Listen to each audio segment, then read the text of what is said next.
Even Selena மேலே பல allegations இருக்கு. டேட் இருக்கும்போது பல பேரை வந்து பார்த்தாங்க, பேசினாங்க, கிட்னி கொடுத்தவங்கள கூட வந்து ஃப்ரெண்ட் இல்லை அப்படின்னு தான் சொன்னாங்க.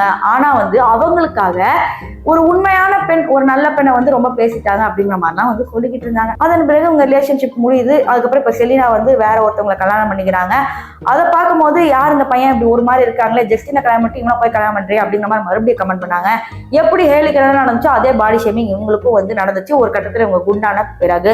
ஆனா வந்து வயசாக ஆளுக்கு அவங்களோட பாடி டைப் சேஞ்ச் ஆயிட்டு தான் இருக்கும். ஆனா இது வரைக்கும் ஜஸ்டினையும் செலினாவையும் மறக்க முடியாம நிறைய ரசிகருக்கு கஷ்டப்பட்டு இப்போ வரைக்கும் வீடியோ போட்டு தான் இருக்காங்க. ஆனா அவங்களோட லைஃப்ல வந்து மூவ் ஆன் ஆயிட்டே போயிட்டாங்க. இவங்க ஒரு குழந்தைய பெற்றுக்கிட்டாங்க, இவங்க 4 குழந்தை பெற்றுக்கணும் அப்படின்னு பிளான் இருக்கிறதா இன்டர்வியூல எல்லாம் சொல்லியிருக்காங்க.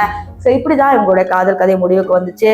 இது மட்டும் இல்லாம இப்ப ஹேலி செலினா இவங்க 2 பேரும் என்ன எதிரியா அப்படி கேட்டீங்கன்னா அதெல்லாம் கிடையாது. பல ஷோஸ்ல இவங்க 2 பேருமே ஒன்னா இருக்கிற போட்டோஸ்லாம் அது ரிலீஸ் ஆச்சு. எல்லாருமே ஃப்ரெண்டா தான் இருக்கிறாங்க. நம்ம ரசிகர்களும் சும்மா இல்லாம ஏண்டி நீ தாண்டி எல்லாத்துக்கும் காரணம்னு பக்கத்துல இருந்து பெட்ரூம்ல இருந்து எட்டி பார்த்த மாதிரியே வந்து பேசுவாங்க.